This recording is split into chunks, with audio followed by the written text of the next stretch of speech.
Mastering irregular verbs in passive voice.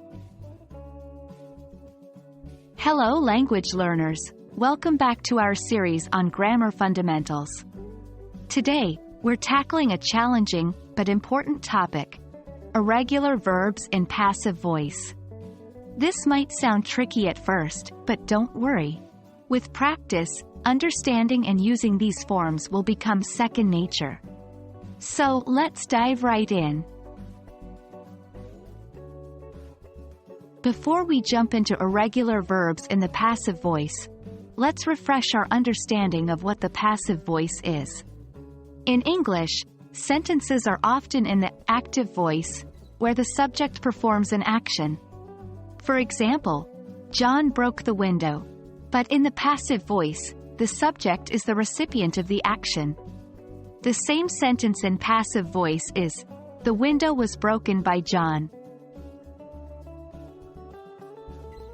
Now, let's remind ourselves of what we mean by irregular verbs.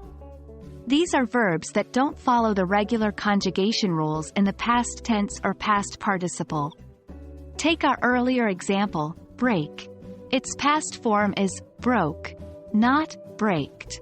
In English, there are quite a number of these irregular verbs, and they just need to be memorized. When it comes to using irregular verbs in the passive voice, the main thing you need to know is that you should use the past participle form of the verb. For break, the past participle is broken. So, in the passive voice, our example sentence becomes, "The window was broken by John." Let's look at a few more examples. Active. She wrote the letter. Passive. The letter was written by her. Active. They drank the juice. Passive. The juice was drunk by them. Active. I saw the movie. Passive. The movie was seen by me.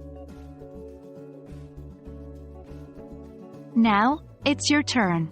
Try converting these active voice sentences into passive. 1. We bought the tickets.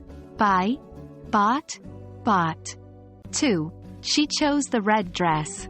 Choose, chose, chosen. 3. They ate the cake. Eat, ate, eaten.